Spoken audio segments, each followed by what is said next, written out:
On today's show, the Summer Eastern Conference whip around week continues as I've got Philip Rossman-Reich from Locked On Magic joining the show. We're going to talk all things Orlando Magic, their offseason, one of the more active teams in the Eastern Conference. And then Brad Rowland from Locked On Hawks, a team that is certainly up and coming, should be in a much better position this year than they've been in previous years. We dive into what the offseason in Atlanta looked like, how competitive they could be, and so much more. All straight ahead on today's edition of Locked On Cavs.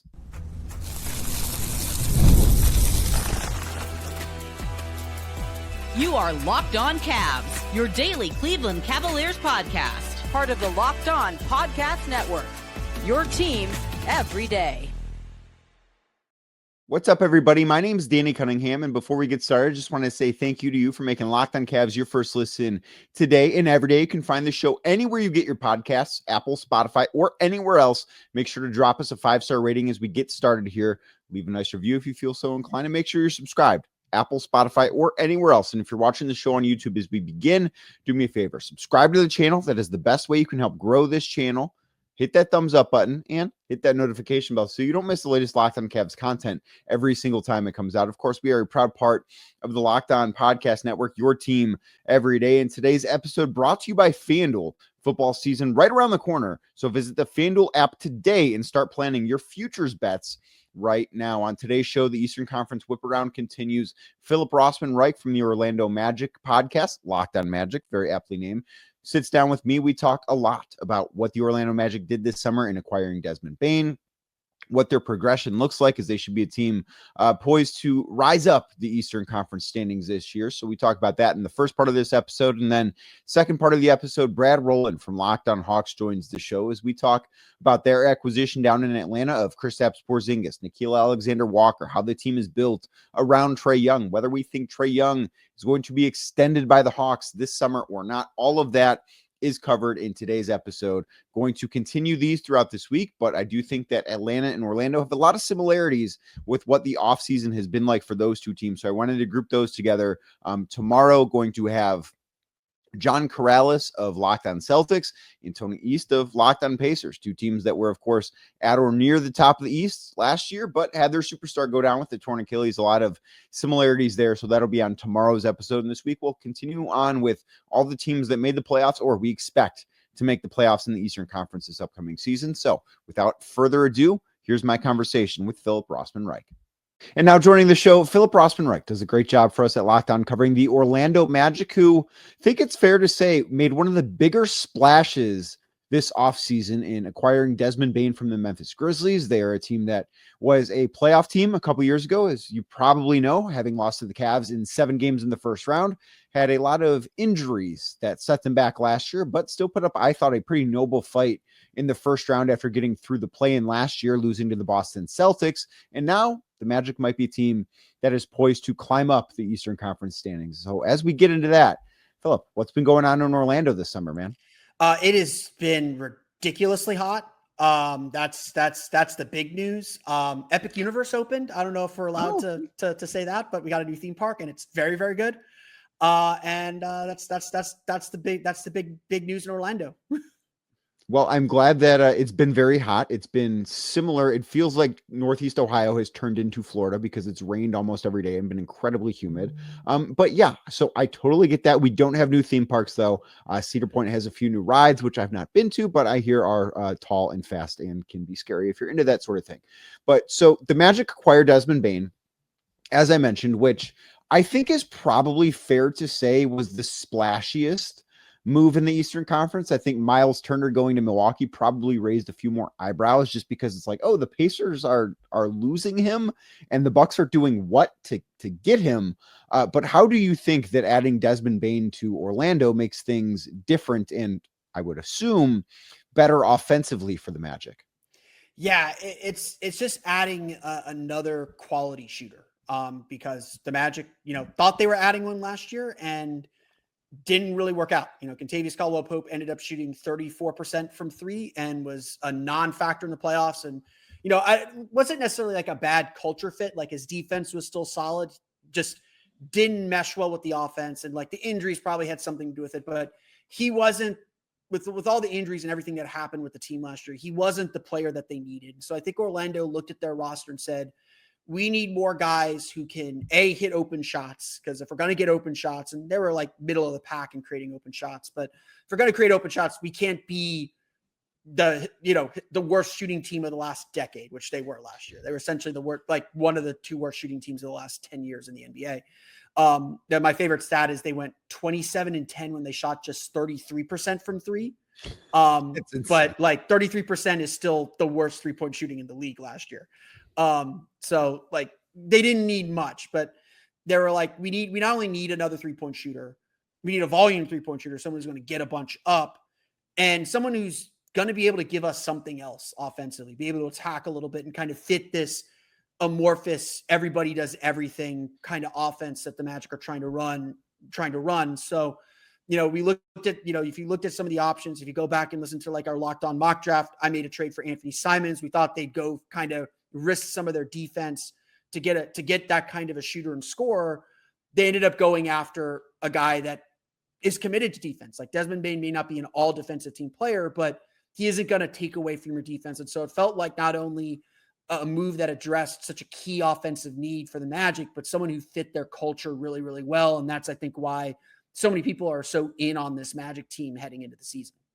I certainly think that they're a more talented team. Now, the one big question that I still have that I'm not sure that the Bain acquisition really solves is the perimeter creation. Like they have, I think, a lot of guys that can score, because I think Paolo Banchero is a terrific scorer. I think the fact that he gets to the free throw line as often as he does is one of the best skills you can possibly have in the league. I think Desmond Bain is very good. I think Franz Wagner will have a better season than what he has. And if he can return to being able to be like an NBA caliber shooter, I think that'd be really good for the Magic too.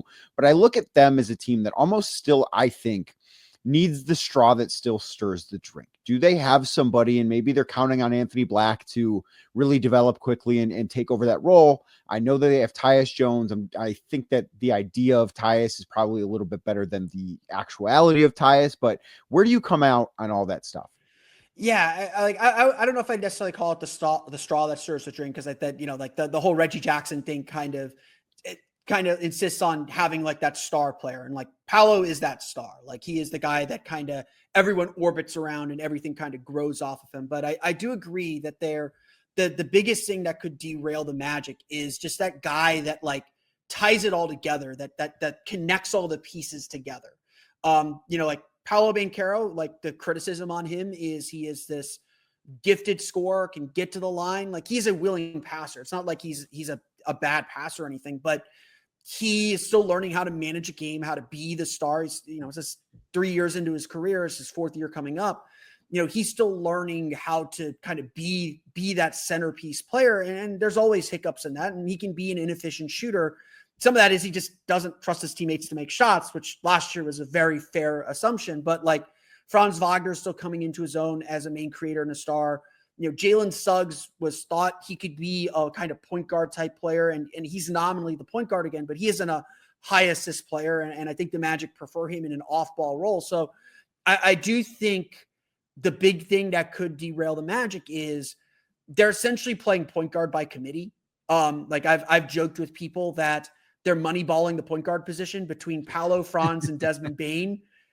They can get a point guard. They can get a point guard's worth of assists in the aggregate. Like Paolo averaged nearly 5 assists per game last year. Franz is up near 4 assists per game. Desmond Bain's been over 5. Like the passing isn't the problem. It isn't the statistics. It's a point guard does a very specific thing for a team. And like you mentioned, Tyus Jones, he's not going to start, but he'll be in there to like kind of do some of those point guard things.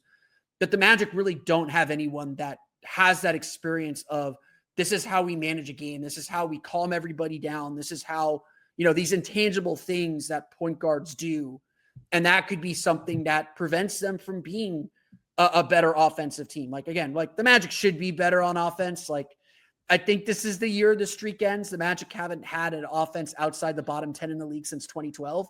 I think this is the year the streak ends. I thought it was going to be last year too, though. So, I was going to bring that up. I was going to bring that streak up. So I was talking with somebody earlier today and we brought it up. I don't know if they're going to be a top 10 offense, but I think they're not going to be bottom 10. Yes.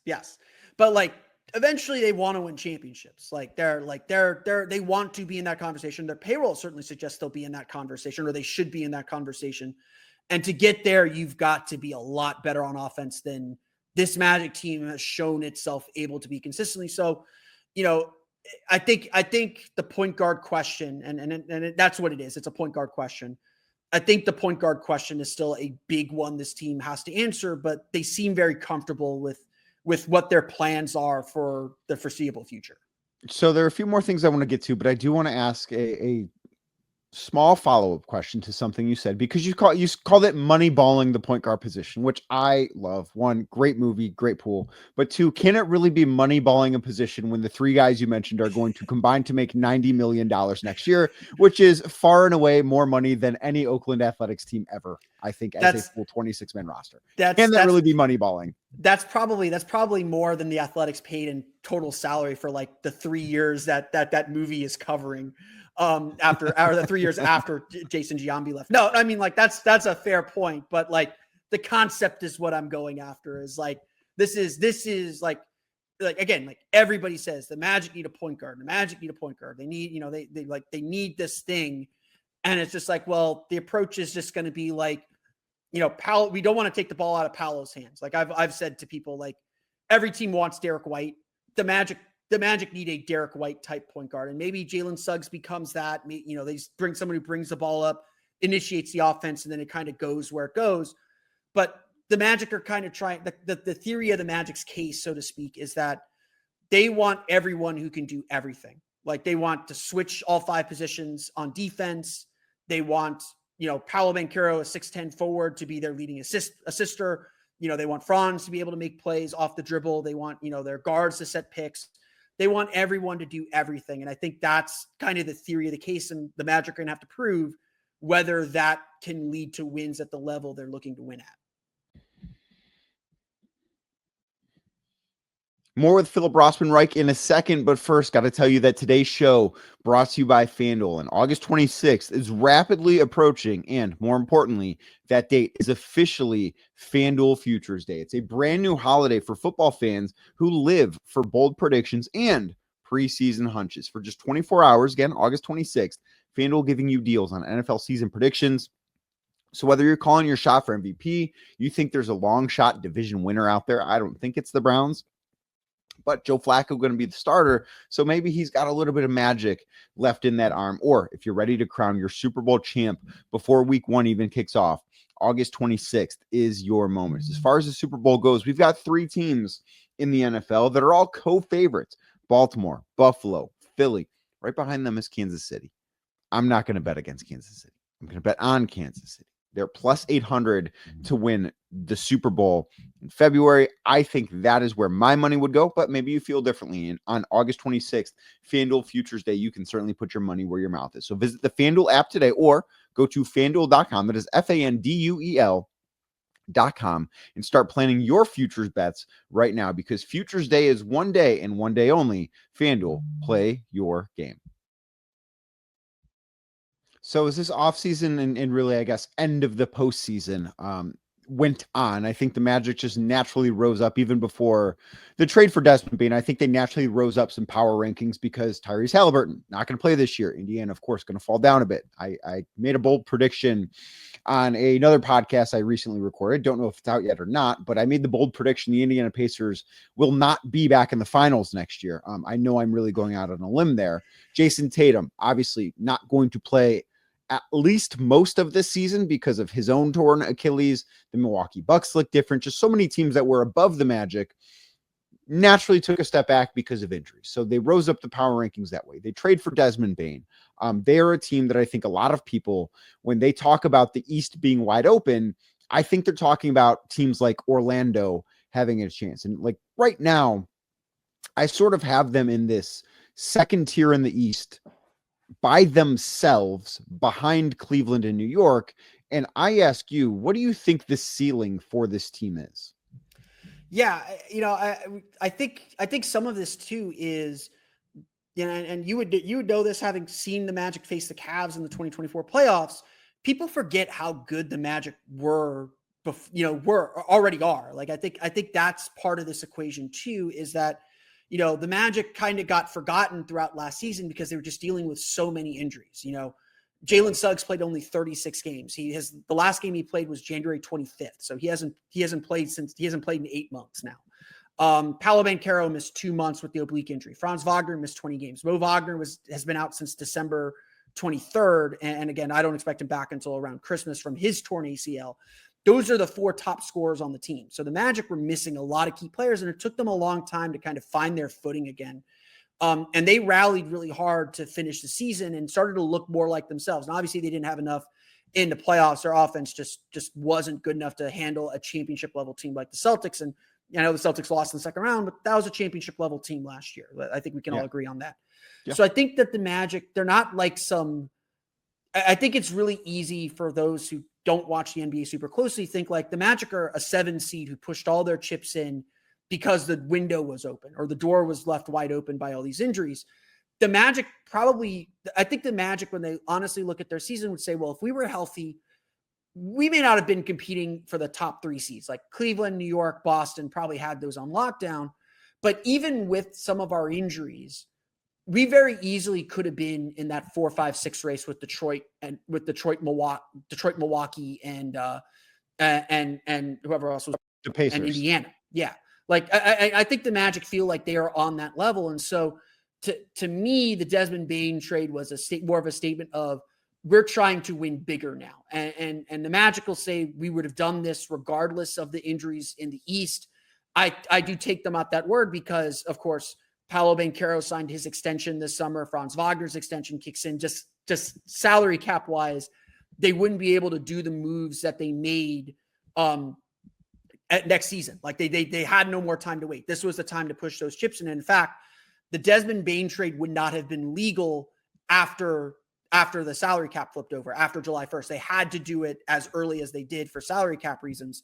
So I think that the Magic truly do view themselves as, maybe not quite ready to win championships. Again, they haven't won a playoff series yet. They've got to prove themselves on that stage, but they think that they're a lot closer than I think the general public believes. And again, we'll see if they're right or wrong on that.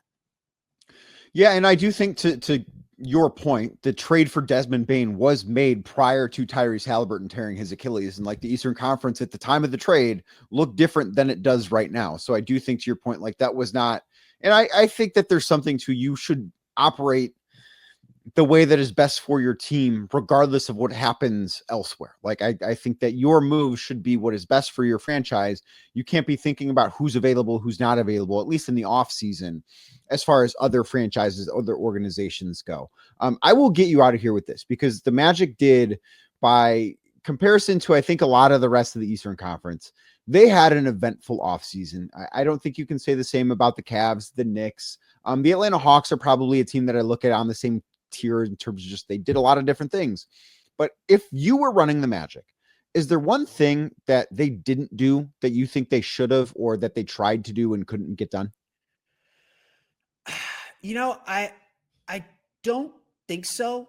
I think that like Desmond Bain wasn't even on my board. When that Who was on your board happened. Yeah. Thinking, just having an inkling that you knew that they were going to try and do something. Yes. Who was on that board? So when we did the Locked On mock draft, which you could go back and listen to because all of us were wrong. And so that's completely old and useless now. I was targeting Anthony Simons and Colin Sexton. Those were the guys the Magic were looking at the trade deadline. They were Anthony Simons more of a high volume scorer. I ended up trading for Anthony Simons because I was like, the 3-point shooting's more important. We've never seen him in an environment where he can play defense. Let's go do that. And I ended up not giving up a ton for him. I gave up, I think, KCP, Gary Harris, who I picked up his team option to trade him, and the first round pick. So I didn't he went for more than he actually went for to Boston. But I felt like that would solve a lot of the issues. I'd be risking some of my defense, but I'd have faith that we can teach him how to defend. He's never been in an environment where he can defend. We'll find out. Same thing with Sexton, good shooter, a little bit more of those point guard skills that I was looking for. So if anything, the thing that I think the Magic left open was the point guard question that we talked about. I also kind of think that they left their wings a little bit exposed. Not that Tyus Jones, they had one free agent to sign. because of the salary cap stuff, which, will bore everybody. I feel like their wings are a little bit weak. Like the Magic's bench has been a key part of their success. And, now they can maybe run some more 9-man rotations. Like they can always have, like, I honestly see the Magic doing something similar to what the Cavs do, where they have 2 of their 4 guys on the floor at almost all times. There should never be one of those guys between Paolo, Franz, Bain, and Suggs should be on the floor at all times. But when I look at the bench roster, I have a lot of questions about whether some of these young guys are ready to step up. And I think Tyus Jones will help, but I think they maybe should have been a little bit more aggressive looking for a wing shooter. Like they were looking at Nickeil Alexander-Walker. They obviously got priced out of him, but finding another wing shooter off the bench, I think would have been a really big boost. Right now they're counting on Tristan da Silva taking a big step up in his second season. They're going to count on Anthony Black to find some consistency after kind of a really up and down second season where he showed some promise, but was also really inconsistent to not look ready in the playoffs at points. You just didn't know what you were going to get from him on a night-to-night basis. And then right now, maybe Jett Howard actually turns into something. I'm skeptical of that. I don't, depth is becoming really important in this league, especially in the new kind of collective bargaining agreement. The Magic are really top heavy, and Paolo and Franz are tanks. I don't think they deal with the injury issues they dealt with last year. Jalen Suggs has had only one season where he's played more than 50 games.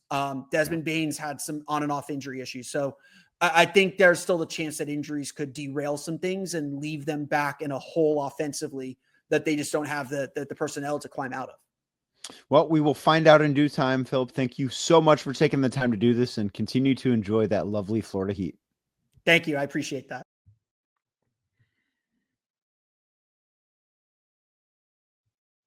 And back again at Locked on Cavs is Brad Rowland, a guy who I felt like made a lot of appearances on the show last year, each one better than the previous. And now we're here to talk about what the Atlanta Hawks did this summer, because they, unlike a lot of teams in the Eastern Conference, made quite a few moves. They made some big splashes, some minor moves that might be pretty good ones. And of course, the team counting a lot on Jalen Johnson as he returns from an injury that cost him the better part of last season. Brad, what's been going on in Atlanta this summer, man?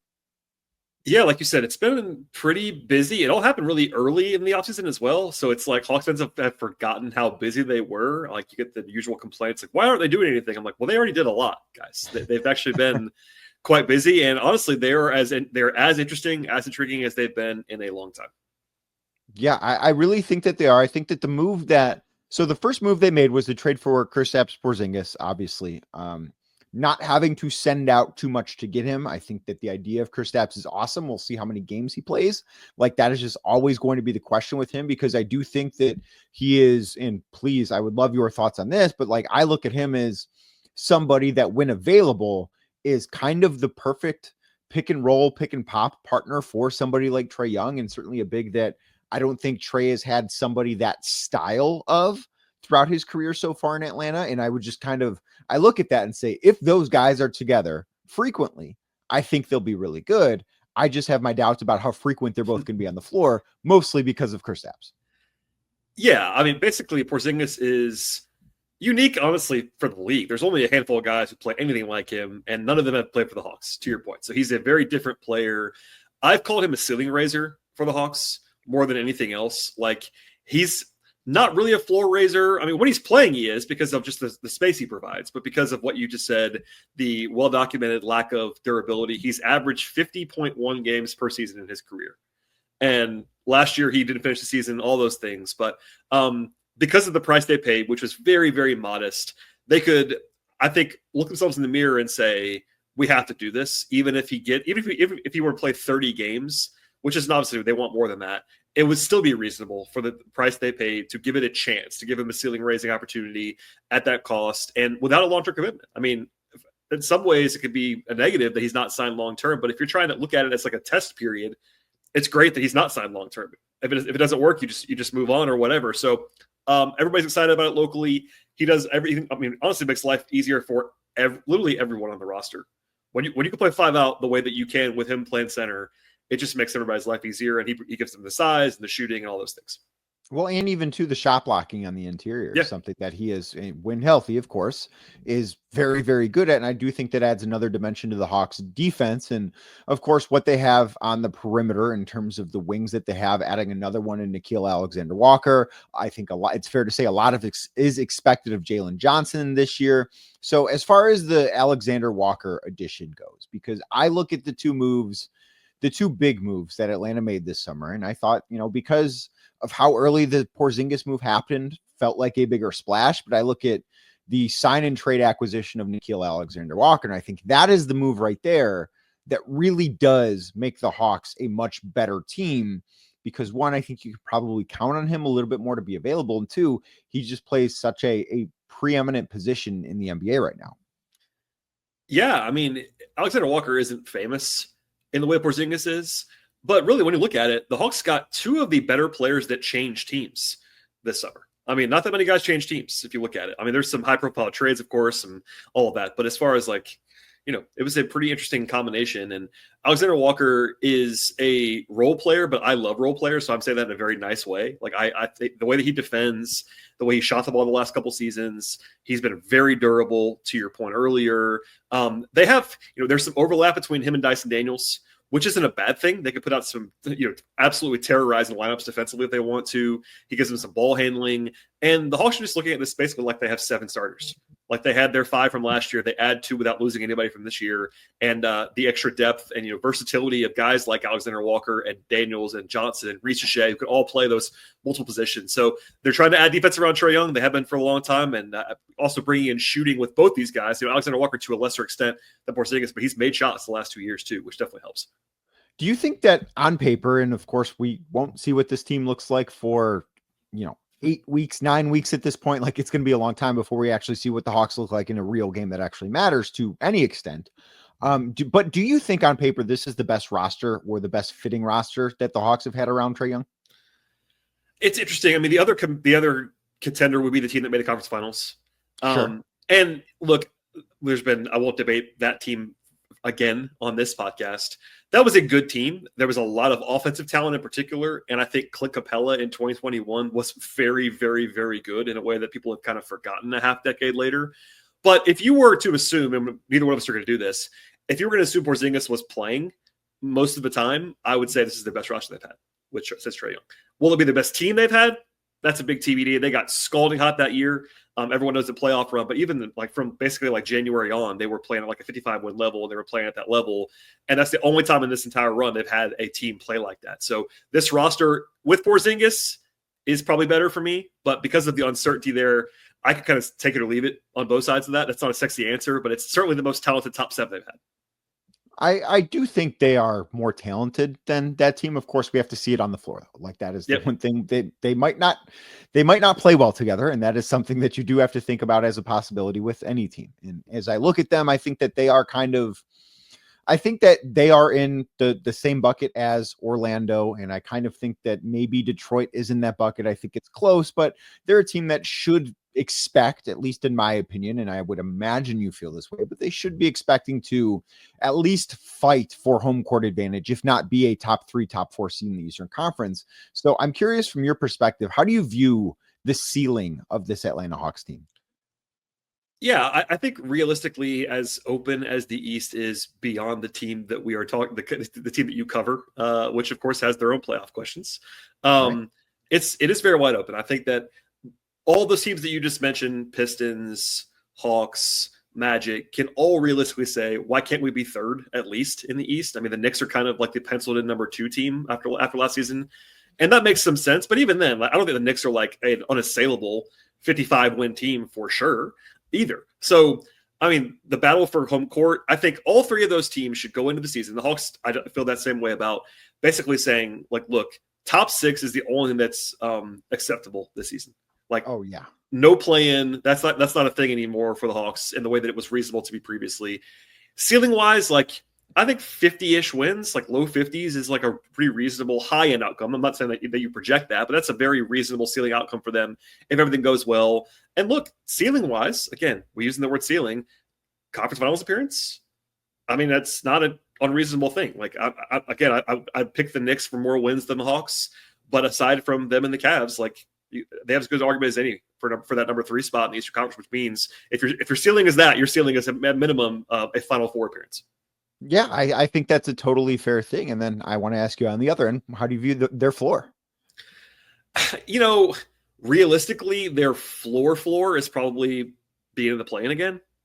Like, I think that's a low-end outcome for this team, but because of the fact that like they're one Trae Young injury away from being in the play-in or worse. Like Trae is the only guy on the roster that's that's the case for most teams. Obviously, the best player goes down, and so we're talking about the reasonable injury floor and that's kind of a caveat that's worth making. More reasonably, like with reasonable health, I would say, 6th or 7th in the East, something like that would be a reasonable floor for this team. But it's harder to say that when you haven't done it. I mean, the Hawks have been the play-in team along with like the Bulls the last 4 seasons, and they're better than the Bulls now, almost certainly. But it's hard to say your floor is any higher than that when that's where you've been living, even if your team is better on paper than it was then. That's totally fair. And in bringing up Trae Young, it begs the question from me. He is eligible for a contract extension. As we record this, it is August 13th at 8:43 in the evening Eastern time. A contract extension has not been reached between Trae Young and the Hawks. Do you expect something to get done there this summer, or are you under the impression that Trae Young is going to play out this year? He has, I believe, a player option for next year. So theoretically, he could be a free agent next summer. We don't know what that future holds, but how do you expect this situation to play out? Yeah, I'm glad you gave the timestamp because this stuff does change every once in a while. But as I've of been now, burned before, Brad. Yeah, I've been same. burned before. I'm the exact same way with this stuff. I do not think it's going to get done at this moment. And I think everyone kind of understands there's been, because Trae Young is a polarizing player, I'll give the short version. Like, he gets kind of vilified in some of the framing sometimes about things. And I think he gets it. I think the team gets it. There is he's eligible for the max. You could certainly argue, and I have argued, that he is as good or better than De'Aaron Fox, who just got the max. He's a year younger than De'Aaron Fox. So if you're Trae Young and you see that contract, you're like, hey, I'm better than him and younger than him. Why don't I have that offer on the table? And then I give the context of saying, well, the Fox thing might have been done a year ago or 6 months ago, just saying that loud. But also, the Hawks are in a different situation. The Hawks have a very, very clean salary cap sheet. It's not a Hawks podcast, but there's all kinds of reasons why it's not going to get done. It still could. I'm not ruling it out by any means. But if you ask me, will they or won't they? I will say no. And I still think, by the way, as an addition to the question you asked me, he's still on the team a year from now. I think it won't get done now, but he's going to stay either in free agency or they'll redo the deal next year or whatever it's going to be. He's going to stay. That's my double prediction that you didn't even ask for. Well, that would have been my next question, but I'm glad that you answered it there, just because I think that he is one of the names that gets brought up because he can be a free agent next summer. And in, I think, today's financial apron NBA climate, we don't see guys that are as good as Trae Young often reach free agency anymore. Like, those guys often sign the deal, and if they don't want to be where they are, they demand a trade, and they figure it out at that point, as we have seen with De'Aaron Fox, or you demand the trade and then you get the deal, or maybe you get the deal as you demand the trade. So I do think that is just an interesting situation, not predicting that he's going to not be in Atlanta, because I, like you, would expect him to be on the Hawks long term, but I wonder how it gets resolved, and I wonder what that money does look like. Like, what does his next contract look like? I just think those are all very, very interesting things for Atlanta to figure out. So I'll get you out of here with this one, Brad, but this has been, as I've been talking to basically everybody that covers anybody in the Eastern Conference, I've been asking, if you were in charge of the team you cover, so let's say that instead of the Atlanta Hawks hiring somebody else this summer, they would have hired you to run their basketball operations. Bad idea. What would you have done differently, if at all, over what Atlanta did this summer? Ooh, honestly, I wouldn't have done much different, which is unusual. This is a new front office regime.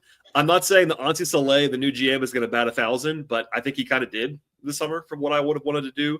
Maybe if you wanted to go like super deep, they could still use another center on the roster. And I mean, like, even a boring third kind of center. Like, that's like, I'm worried about that spot on the roster. They have a rush spot open, so maybe they'll sign somebody. But as far as the big stuff, like Alexander Walker, good move. Porziņģis, love the price tag. the draft day trade with the Pelicans that we didn't even talk about was this like unequivocal grand slam kind of trade. It's like hard to be particularly upset with any of their more significant moves. And again, that's not what I usually would say about this Hawks team, but it's a new sheriff in town, and I liked all the moves this summer, honestly. Well, Brad, I think you probably could have gotten more from the Pelicans if you would have made that draft day trade. You probably could have got 2 unprotected picks from them. Probably not. It worked out very well, I think. It did. That was, I think, a trade that a lot of people in the NBA are still kind of scratching their heads that it was made. But Brad does a great job covering the Atlanta Hawks over at Locked On Hawks. If you want to listen to him talk about one of the, I think it's fair to say, pseudo contenders in the Eastern Conference, a team fighting for home court, Locked On Hawks is the place to go. Brad, thank you so much for taking the time to do this, man. Thanks, Danny. Thank you again for making today's edition of Locked On Cavs your first listen, and thank you for making the show your first listen every single day. Like I said earlier, you can find the show anywhere you get your podcasts, Apple, Spotify, or anywhere else. Make sure to drop us a 5-star rating. Leave us a nice review. Of course, be a friend. Tell a friend about the show. And if you're watching on YouTube as we get out of here, do us a favor. Hit that thumbs up button for us.